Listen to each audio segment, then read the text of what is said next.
동화와 현실 왕실을 상징하는 화려한 이미지 뒤에는 세상이 거의 보지 못했던 훨씬 더 복잡한 가족사가 숨어 있다.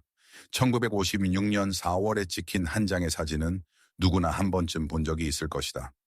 눈부신 웨딩드레스를 입은 젊은 여성이 작은 유럽 공국의 재단을 향해 걸어가고 그 장면을 3천만 명이 지켜보고 있었다. 그녀는 마치 동화책에서 그대로 걸어 나온 사람처럼 보였다. 하지만 동화는 이야기의 일부일 뿐이었다. 필라델피아의 그 가족에게는 세 자매가 있었다. 한 명은 공주가 되었다. 다른 두 명은 그 못지않게 극적이었고 훨씬 더 고통스러운 삶을 살았다. 이제 처음으로 돌아가 보자. 헨리 애비뉴의 그 집으로. 켈리 제국의 시작 세 자매를 이해하려면 먼저 그들의 세계를 밑바닥부터 만들어낸 강인한 남자를 이해해야 한다. 켈리 가족의 집은 필라델피아 북서부 이스트폴스의 헨리 애비뉴 3900마리 킬번지에 있었다. 슈일킬 강이 내려다 보이는 언덕 위의 집이었다. 잭 켈리는 1929년에 그 집을 지었다. 그 해는 그레이스가 태어난 해이기도 했다. 당연히 집은 벽돌로 지어졌다. 켈리 가문을 부자로 만든 것이 바로 벽돌이었기 때문이다. 존 브랜던 켈리 시니어는 필라델피아 역사에서 가장 특별한 인물 중 한 사람이었고 그는 자신이 그런 사람이라는 사실도 알고 있었다.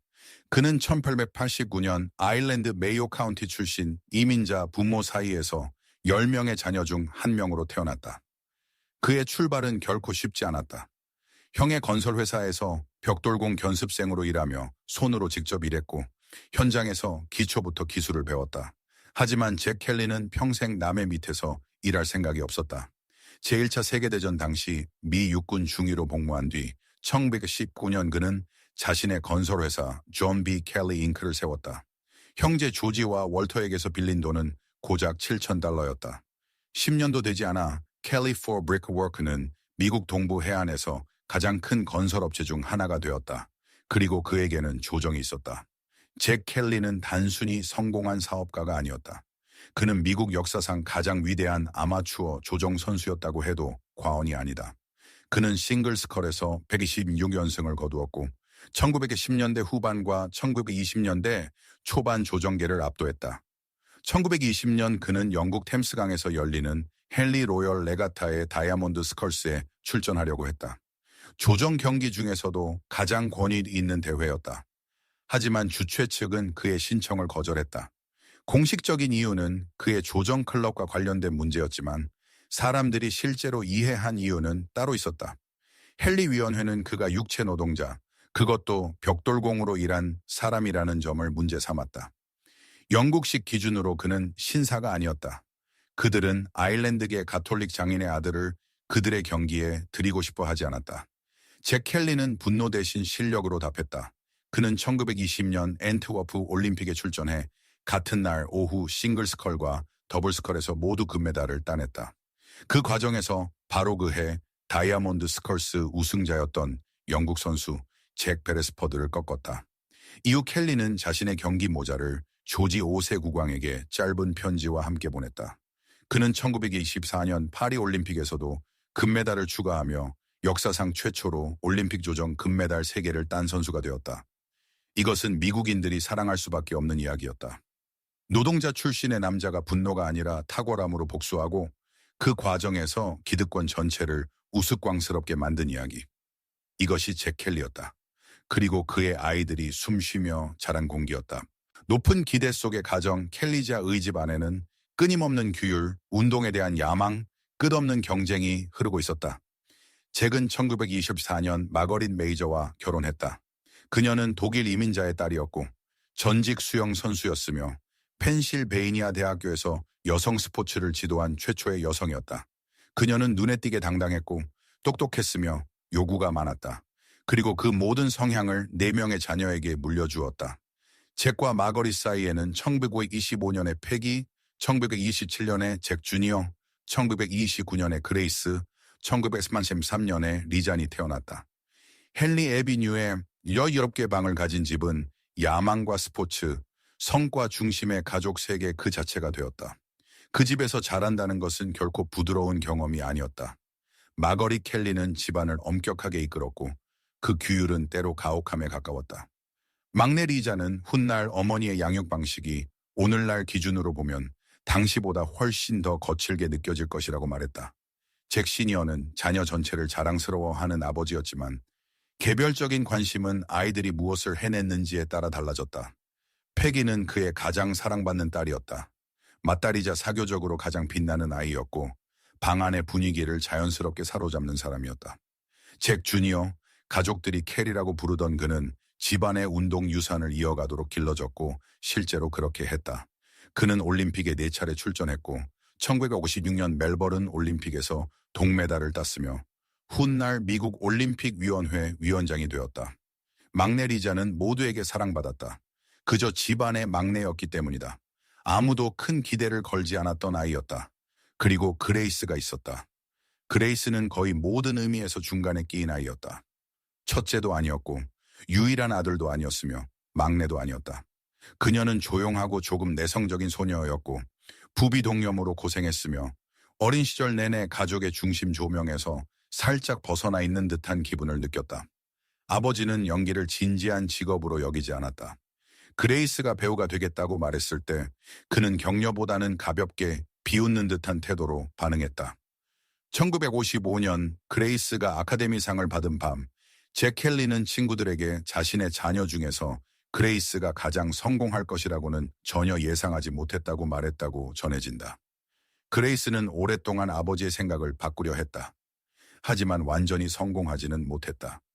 그레이스에게 가장 중요한 삼촌은 잭의 형제 조지 켈리였다. 그는 1926년 희곡 시렉스 와이프로 퓰리처상을 받은 뛰어난 극작가였다. 조지는 매혹적이면서도 복잡한 인물이었다. 뛰어나고 연극적인 사람이었으며 공개적으로 말하기 어려웠던 시대에 동성애자라는 소문이 널리 돌았고 자신의 예술에 깊이 헌신했다. 그레이스에게 그는 예술적 진지함이 무엇인지 보여주는 모델이었다. 그는 그녀를 격려했고 그녀의 연극에 대한 관심을 진지하게 받아들였으며 이 켈리 집안의 딸 역시 무대 위에서 무언가를 보여줄 수 있다는 생각을 심어주었다. 모델에서 영화 스타로 그레이스가 할리우드로 향한 길은 가족의 회의적인 시선 속에서도 대부분 그녀가 스스로 개척한 길이었다. 모델에서 영화로 그레이스는 1947년 5월 필라델피아의 스티븐스 스쿨을 졸업한 뒤 곧바로 뉴욕으로 떠나 American Academy of Dramatic Arts에 입학했다. 부모는 그 선택을 경제적으로 지원하지 않았다. 그녀는 학비와 생활비를 보태기 위해 모델 일을 해야 했고 담배 광고와 잡지 화보에 등장했다. 그녀가 브로드웨이에 데뷔했을 때는 21세였고 1951년 영화 It's 4 Hours에서 첫 영화 배역을 얻었을 때는 22세였다. 23세에는 하이눈에서 게리 쿠퍼의 퀘이커교도 아내를 연기했다. 당시 평가는 크지 않았지만 그 역할은 그녀를 할리우드의 시야 안에 확실히 올려놓았다. 이후 모든 일은 매우 빠르게 진행되었다. 영화 데뷔 후 3년 만에 그레이스 켈리는 할리우드 최고의 스타 중 한 명이 되었다. 그녀는 알프레드 히치콕과 Dial M for Murder, Rear Window를 연달아 작업했고 두 작품 모두 1954년에 나왔다. 같은 해 The Country Girl로 아카데미 여우주연상을 수상했다. 또한 모감보로 골든글로브 후보에도 올랐다. 1955년에 그레이스는 세계 어느 여배우와 비교해도 빛나고 흥행력 있는 스타였다. 하지만 그 어떤 것도 아버지를 충분히 감동시키지는 못했다.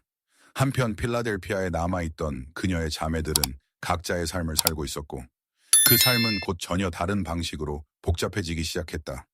그러니 그레이스의 모나코 이야기에 들어가기 전에 먼저 떠나지 않은 자매에게 무슨 일이 있었는지 이해해야 한다. 뒤에 남아 영화 잡지들이 거의 말하지 않았던 대가를 치른 그 자매 말이다. 패기 켈리의 비극적인 길 그레이스가 명성을 얻는 동안 언니 패기는 켈리라는 이름의 그늘 아래 훨씬 더 어둡고 어려운 길을 걷고 있었다. 패기, 켈리지아에서 가장 아름다웠던 여자, 마거릿 캐서린 켈리, 모두가 패기라고 불렀던 그녀는 1925년 6월 13일에 태어났고 많은 사람들의 기억 속에서 가족 중 가장 아름다운 사람이었다. 그레이스가 유명해진 뒤에도 두 자매를 모두 알던 사람들은 패기가 그레이스보다 더 매력적이었다고 말하곤 했다. 더 생기 있고 더 사회적으로 사람을 끌어당겼으며 방에 들어서는 순간 존재감이 더 강했다고 했다. 그녀는 아버지가 공개적으로 가장 아꼈던 딸이었다. 모두가 빛나는 미래를 기대했던 사람도 바로 패기였다. 그녀는 레이븐 힐 아카데미에 다녔고 이후 저먼타운의 스티븐스 아카데미에 다녔다. 워싱턴 DC의 마조리 웹스터 주니어 칼리지에서도 1년을 보냈다. 그녀는 매력적이고 재치 있었으며 1940년대 후반 필라델피아 상류 사회가 귀하게 여기던 모든 것을 갖춘 사람이었다. 1956년 4월 모나코의 레니의 3세가 그레이스와 결혼했을 때 패기는 명예들러리로 함께했다. 그리고 왕궁이 미국의 켈리 가족에게 자귀를 제안했을 때 패기는 특유의 냉소적인 방식으로 반응했다. 그녀는 평범한 미국 시민으로 집에 돌아가고 싶다며 켈리 가족이 공작이나 백작 부인 같은 신분으로 돌아온다면 필라델피아 친구들이 대체 뭐라고 하겠느냐고 말했다. 그녀는 재미있었다. 날카로웠다. 하지만 그 밝음 뒤에서 그녀의 삶은 천천히 무너지고 있었다. 2번의 결혼, 2번의 이혼. 패기의 첫 남편은 조지 리틀 데이비스 주니어였다. 둘 사이에는 쌍둥이 딸 마거릿과 메리리가 있었다. 결혼은 결국 1949년 이혼으로 끝났다. 그 결혼 안에서 정확히 무슨 일이 있었는지는 공적 기록으로 온전히 남아있지 않다. 하지만 그 이후 패기의 삶이 흘러간 방향은 그 자체로 많은 것을 말해준다. 그녀는 다시 결혼했다. 이번 상대는 유진 콘론이었다. 그러나 그 결혼도 끝났다. 2번의 결혼과 2번의 이혼. 당시 이혼은 여전히 무거운 사회적 낙인을 남겼고 특히 필라델피아의 보수적인 가톨릭 명문가 사회에서는 더더욱 그러했다. 그리고 메리리가 있었다. 사라진 딸이었다. 1963년 9월 패기의 15세 딸 메리리가 실종되었다. 그녀는 18세 남자친구 존 폴 존스 주니어와 함께 집을 나와 아이오와주 디모인까지 차를 몰고 갔다. 두 사람은 한 달 동안 행방불명이었다. 가족이 결국 그들을 찾아냈을 때 상황은 보이는 그대로였다. 소녀는 아이오와에서 웨이트리스로 일하고 있었고 두 사람은 결혼할 계획이었다. 결국 그들은 결혼했다. 하지만 패기는 그 결혼식에 참석하지 않았다. 1956년 모나코에서 열린 그레이스 공주의 동화 같은 결혼식에서 화동이었던 아이가 8년 뒤 아이오와 한복판에서 10대 남자와 결혼하기 위해 집을 뛰쳐나간 것이다. 그것이 패기에게 얼마나 큰 상처였을지는 쉽게 말할 수 없다. 굴욕감, 무력감, 그리고 사건이 알려졌을 때 피할 수 없었던 공개적인 시선. 1963년에 켈리라는 이름은 이미 유명했다. 그런 이야기를 조용히 묻어둘 방법은 없었다. 그리고 그 사건 하나만으로도 충분히 힘겨웠을 텐데 그것은 이미 그녀가 겪어온 모든 일 위에 더해졌다. 이혼들, 어린 여동생의 명성이 드리운 긴 그림자, 세상이 그레이스를 찬양하는 동안 자신은 거의 보이지 않는 존재로 남아있던 세월. 1960년대 말부터 1970년대 내내 패기는 주변 사람들이 알아차릴 만큼 힘들어하고 있었다. 하지만 사람들은 좀처럼 공개적으로 말하지 않았다. 술 문제가 심각해졌다. 그녀가 세웠거나 세우려 했던 삶은 조각조각 무너지고 있었다. 두 번째 남편 유진 콜론은 1985년 5월 2일 세상을 떠났다. 우연이라고 하기엔 너무나 잔인하게도 그날은 그녀의 오빠 잭 켈리 주니어도 세상을 떠난 날이었다. 콜론은 필라델피아의 슈일킬 강가를 조깅하다 치명적인 심장마비를 겪었다. 하루에 2번의 상실이었다. 패기 켈리 콜론은 1991년 11월 23일 필라델피아에서 세상을 떠났다. 향년 65세였다. 당시 사인은 오랜 병으로 설명되었다. 그러나 그녀를 알던 사람들, 그리고 켈리 가족에 대해 솔직하게 쓴 사람들은 그녀의 죽음이 상당 부분 알코올에 의해 이어진 긴 쇠락의 마지막 장이었다고 언급했다. 그녀는 자신이 자란 곳에서 멀지 않은 첼트넘 타운십의 홀리 세프컬 세메테리에 묻혔다. 부고에는 그녀에게 여동생 리잔, 첫 결혼에서 얻은 2딸, 그리고 8명의 손주가 남아있다고 적혀 있었다. 그녀가 자선 활동을 했고 Women's Medical College of Pennsylvania에 후하게 기부했으며 수영과 다이빙을 즐겼다고도 적혀 있었다. 또한 패기와 그레이스를 모두 알던 사람들이 패기를 두 사람 중 더 아름다운 사람으로 여겼다는 말도 담겨 있었다.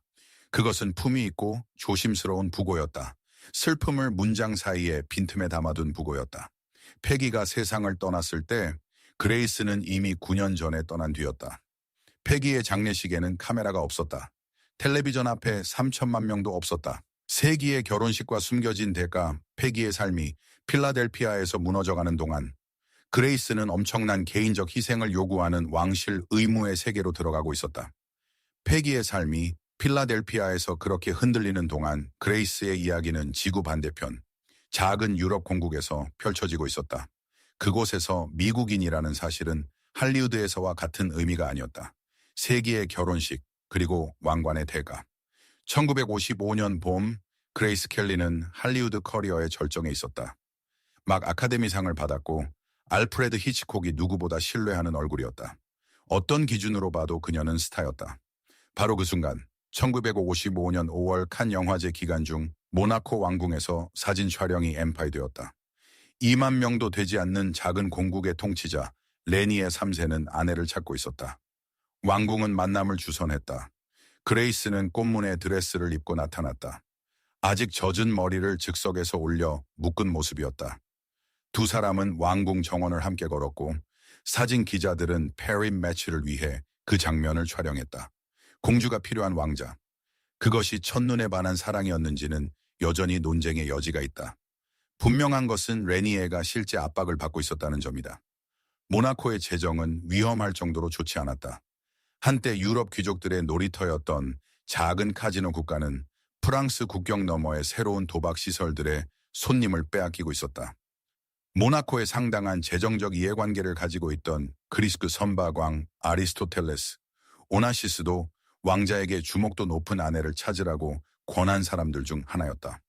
모나코를 다시 세계 지도 위에 올리고 언론과 관광객, 투자를 끌어들일 사람이 필요했다.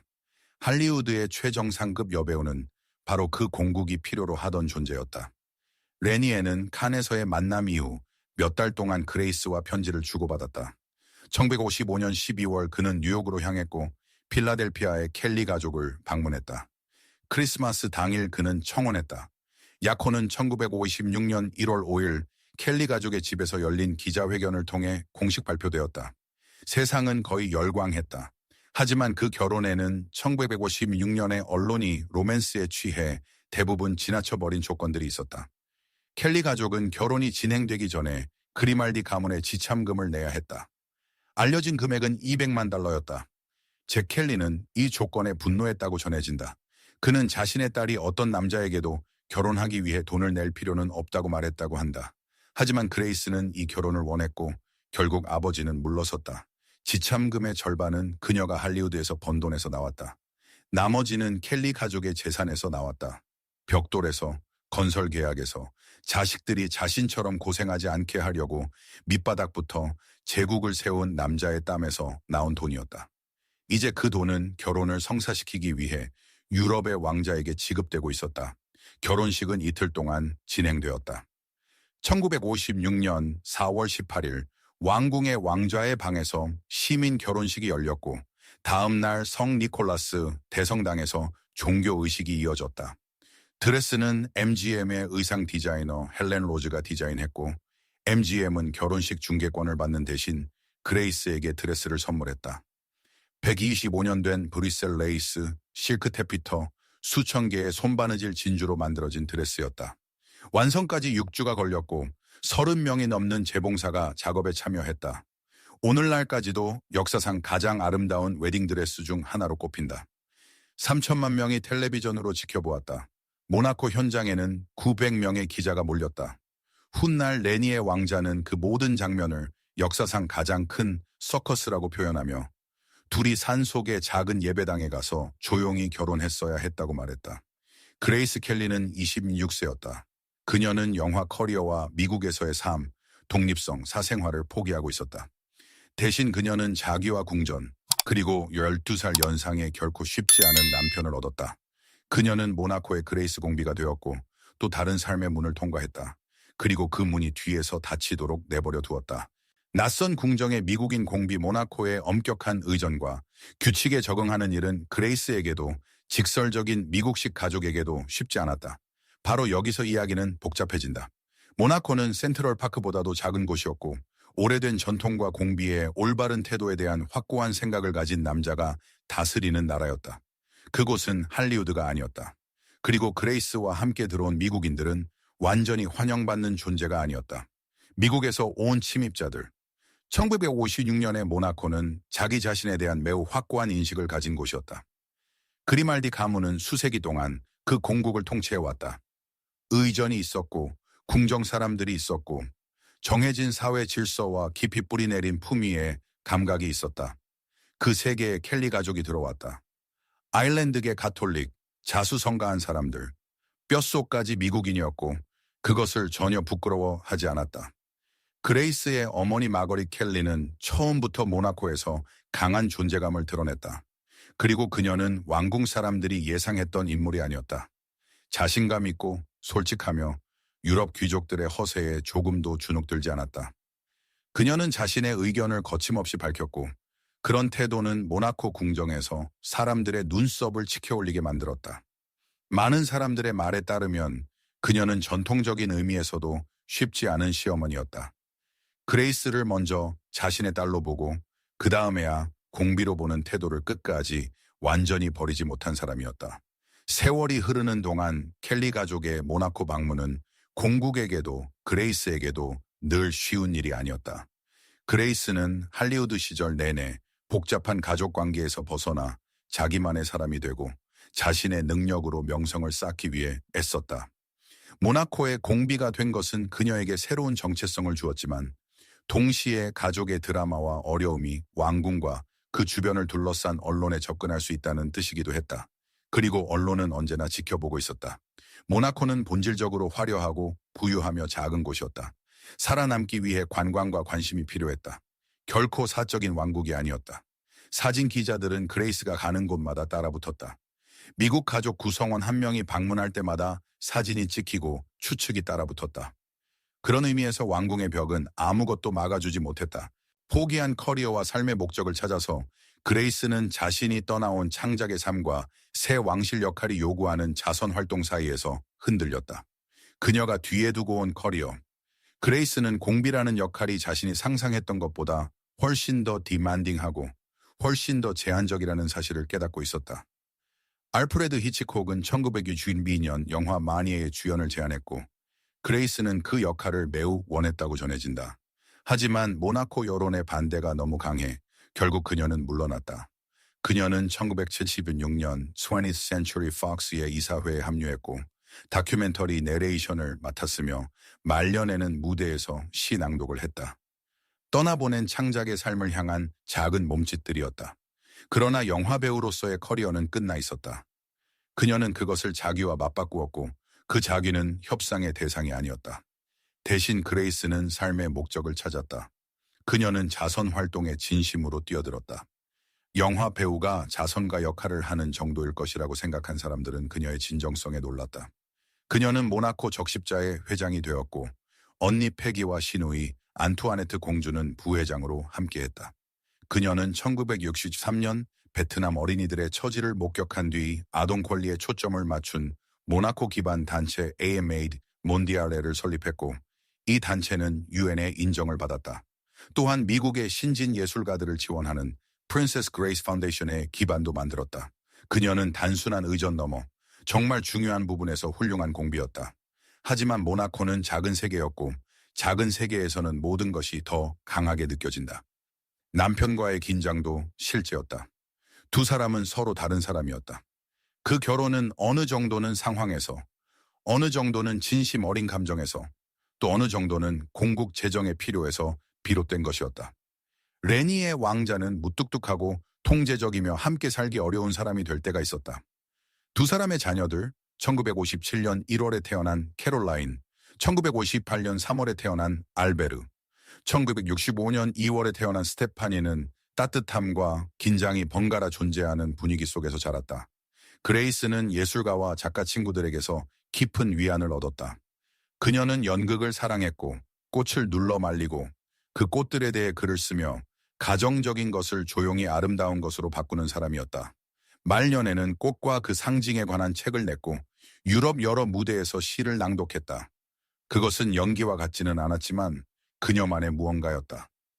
왕궁 자체가 늘 따뜻한 장소였던 것도 아니었다.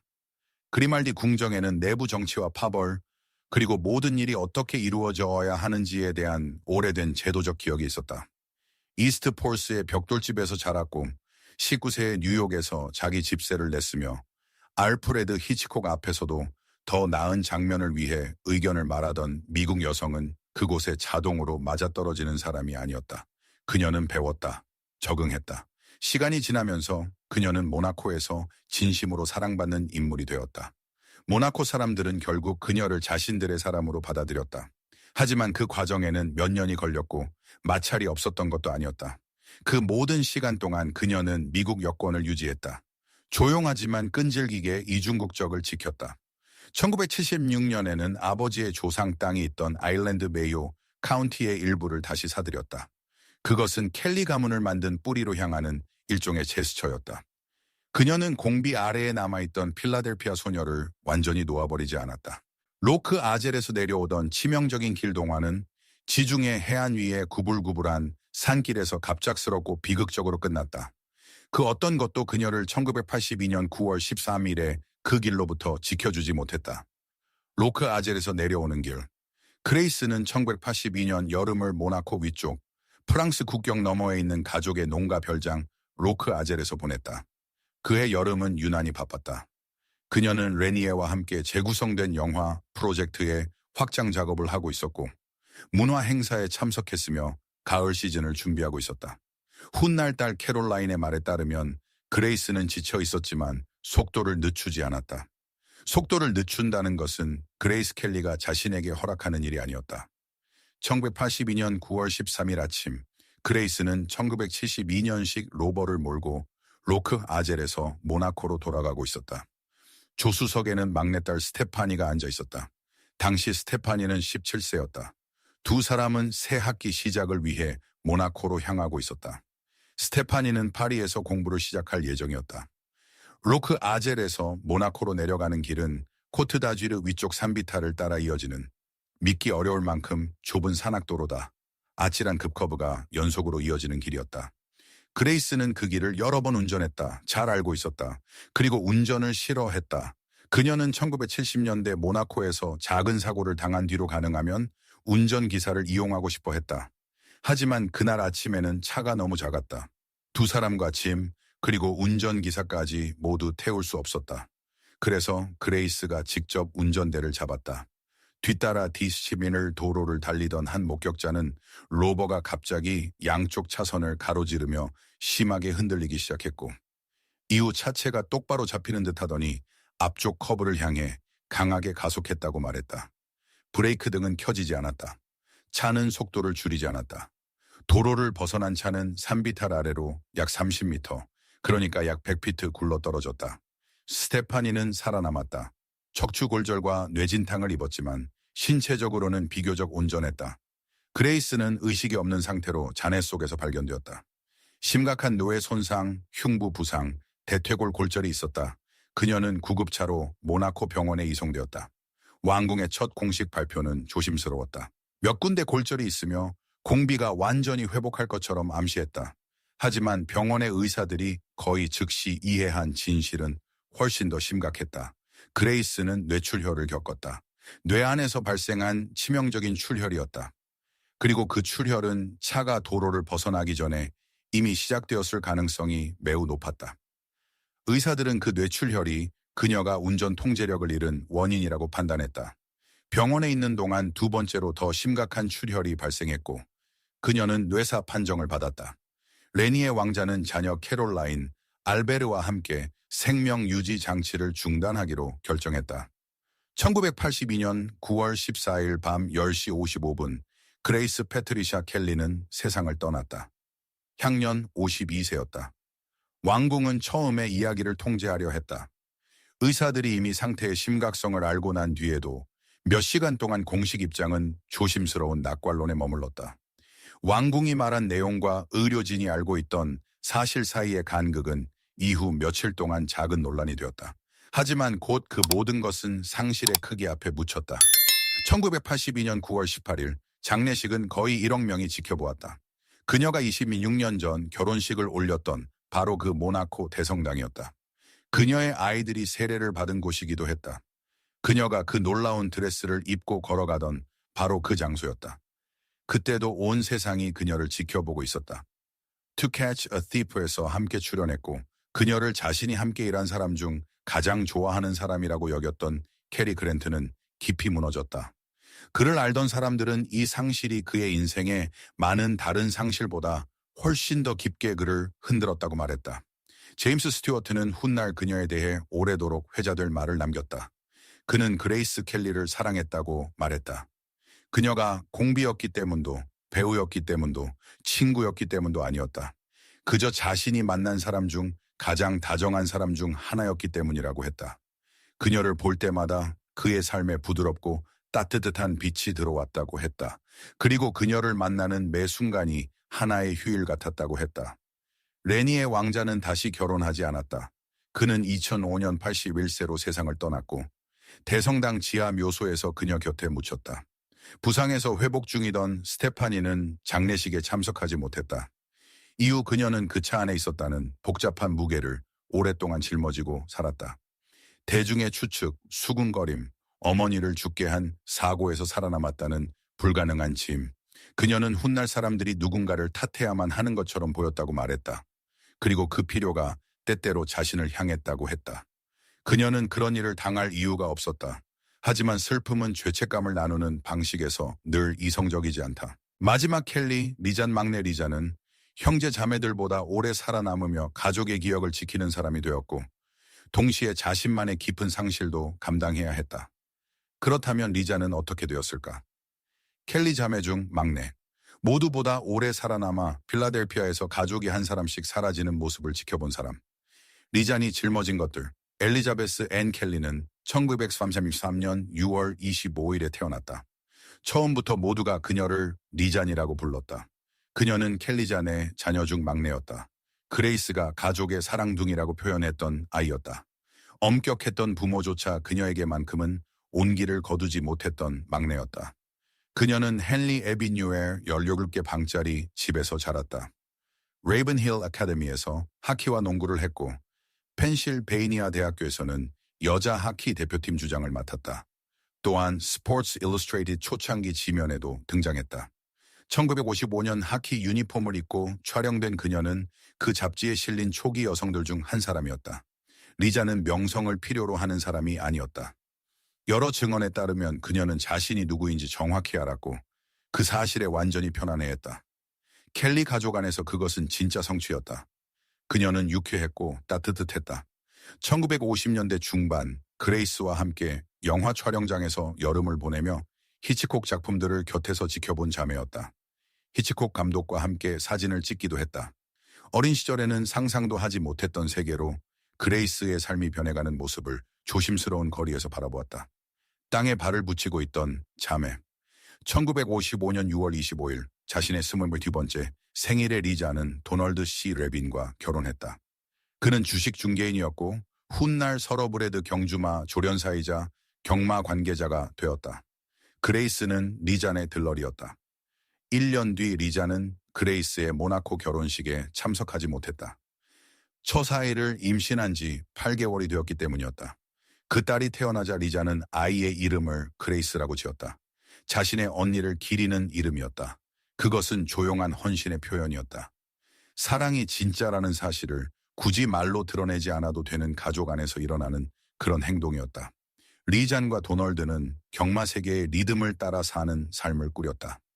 그는 전국의 경마장에서 일했고 리자는 그와 함께 다니며 아들 크리스토퍼와 딸 그레이스를 키웠다. 떠돌아다니는 듯하면서도 나름의 뿌리를 가진 삶이었다. 스포츠 세계에 가까운 사람들이 때로 만들어내는 그런 삶이었다. 그들은 뉴저지 오션시티에 있는 켈리 가족의 여름 별장에서 많은 시간을 보냈다. 가족이 여름마다 찾던 곳이었다. 보디서핑 대회도 있었고 늘 이어져 온 가족의 전통도 있었다. 유명한 언니가 공비가 된 뒤에도 리자는 그 전통을 지켰다. 노동절 해변, 바비큐, 제률번가에서의 서핑 대회, 격식 있는 모임이라기보다 해변 파티에 가까웠던 켈리 가족의 연례 모임. 그레이스는 가능할 때 돌아왔다. 그리고 돌아올 때마다 마치 언제나 그랬던 것처럼 자연스럽게 가족의 궤도 안으로 들어왔다. 하지만 상실은 찾아왔다. 켈리 형제자매 모두에게 그랬듯 리잔에게도 꾸준히 찾아왔다. 때로는 한 사람이 감당할 수 있는 범위를 넘어서는 방식으로 한꺼번에 몰려왔다. 아버지 잭 켈리는 1960년 6월 장암으로 세상을 떠났다. 70세였다. 어머니 마거릿은 그보다 30년을 더 살고 1990년에 세상을 떠났지만 말년에는 심한 뇌졸중으로 힘든 시간을 보냈다. 1982년 그레이스는 모나코의 그 산길에서 세상을 떠났다. 리자는 자신의 들러리였던 언니를 잃었다. 영화 촬영장에서 함께 시간을 보낸 동반자를 잃었다. 자신의 딸에게 이름을 준 바로 그 사람을 잃었다. 1985년에는 오빠 캐리, 필라델피아의 켈리 드라이버를 조깅하던 중 심장마비로 갑자기 쓰러져 세상을 떠났다. 그 길은 바로 그의 이름을 딴 도로였다. 그는 57세였다. 1911년에는 패기가 65세로 세상을 떠났다. 조용히. 그것은 가족이 오랫동안 자기 자신과 나누어 온 고통스러운 대화가 끝난 것처럼 느껴졌다. 그리고 1999년 리잔의 딸 그레이스가 암으로 세상을 떠났다. 이모의 이름을 따서 지은 딸, 왕실 결혼식이 있던 해에 태어난 그 아이였다. 그녀는 43세였다. 리잔의 남편 도널드는 이듬해인 2000년 72세로 세상을 떠났다. 2000년 1년이 되었을 때 리잔은 살아있는 마지막 켈리 형제자매였다. 잭과 마거릿의 네 자녀 중 마지막 사람이었다. 그녀는 펜실베이니아주 해버퍼드의 은퇴자 공동체로 옮겨갔고 그곳에서도 자선 활동을 이어갔으며 아들 크리스토퍼와 가까이 지냈고 자신이 본 모든 것을 품고 살았다. 영국 조정 귀족 사회를 굴욕시키고 아무것도 없는 곳에서 제국을 세운 아버지. 세상에서 가장 유명한 여성 중 하나가 된 언니. 자신의 삶의 무게에 천천히 무너져간 또 다른 언니. 달리다가 죽음을 맞은 오빠. 너무 일찍 떠난 딸. 리자는 그 모든 것을 언제나 그녀를 특징짓던 조용한 침착함으로 견뎠다. 리잔 켈리 레비는 2009년 11월 24일 세상을 떠났다. 향년 76세였다. 암이 그녀의 딸을 데려갔듯 그녀도 데려갔다. 조카인 모나코의 알베르 2세가 이스트폴스의 성 브리짓 성당에서 열린 장례식에 참석했다. 그 성당은 그레이스가 자란 곳이었고 수십 년 전 리잔이 도널드와 결혼한 곳이기도 했다. 그것은 품위 있고 적절한 필라델피아식 작별이었다. 가족과 그녀가 그저 켈리지아의 막내딸이던 시절을 기억하는 사람들이 함께했다. 여러 기준으로 보면 리자는 가장 잘 버텨낸 사람이었다. 더 운이 좋아서가 아니었다. 그녀도 누구 못지않게 많은 상실을 보았다. 어쩌면 더 많이 보았을지도 모른다. 하지만 그녀는 그레이스처럼 명성의 소용돌이에 끌려 들어가지 않았다. 패기처럼 그 명성에 뒤처져 버려지지도 않았다. 그녀는 진정으로 자신의 것인 삶을 찾았다. 그 안의 사람들을 깊이 사랑했다. 그리고 그들이 떠났을 때 카메라의 증인이 필요 없는 품위로 그들을 애도했다. 켈리 자매들이 남긴 것 켈리 가족의 진짜 이야기는 엄청난 화려함과 깊은 인간적 슬픔이 함께 담긴 이야기다. 어떤 동화로도 다 담을 수 없는 이야기다. 켈리 자매들이 함께 남긴 것은 동화가 말해주는 것보다 훨씬 더 복잡한 이야기다. 분명 화려함은 있었다. 드레스, 궁전, 오스카, 세기의 결혼식, 용기도 있었다. 자신이 쌓아 올린 모든 것을 뒤로하고 자신의 언어도 문화도 아닌 곳에서 완전히 새로운 삶을 만들려 했던 그레이스의 용기. 재능도 있었다. 진짜였고 스스로 얻어낸 재능이었다. 켈리라는 이름 덕분이 아니라 영희 수업료를 벌기 위해 모델 일을 하던 초기 시절부터 그레이스가 쌓아온 노력의 결과였다. 하지만 또 다른 필라델피아도 있었다. 패기가 거의 혼자 두 딸을 키우며 세월이 자신에게 주는 것보다 빼앗아가는 것이 더 많다는 것을 지켜본 필라델피아. 리잔이 남편과 딸을 거의 같은 시기에 묻고도 다음 날 아침 다시 일어나야 했던 필라델피아. 벽돌로 번 모든 돈과 올림픽 메달, 왕실 자귀가 한 가족을 인간 삶의 평범한 재난으로부터 지켜주지 못했던 필라델피아. 병, 슬픔, 카메라가 다른 곳을 향하고 있을 때 조용히 진행되는 마모. 필라델피아의 켈리 가족은 특별했다. 하지만 그 모든 것 아래에서 그들은 결국 한 가족이었다. 어쩌면 바로 그 점이 가장 흥미롭다. 그들에게는 올림픽 메달과 오스카, 왕실 자귀, 오래된 지하 묘소가 있는 궁전이 있었다. 그리고 동시에 외로움, 참석하지 못한 결혼식, 집을 뛰쳐나간 딸들, 조깅 중 세상을 떠난 형제들, 조용히 술에 잠겨 사라져간 자매들도 있었다. 자세히 들여다보면 어느 가족에게나 그렇듯 유명하든 아니든 위대함과 슬픔은 늘 나란히 존재한다. 역사가 기억하는 것은 동화다. 역사가 자주 있는 것은 그 동화를 둘러싸고 있던 모든 것이다. 이 이야기가 과거의 동화를 바라보는 방식을 바꾸었다면 저희 채널을 구독하고 이 영상에 좋아요를 눌러주세요. 우리는 묻히도록 내버려졌던 역사를 파헤치고 있습니다. 미래를 위한 씨앗을 심어주세요. 다음 보물은 곧 공개됩니다.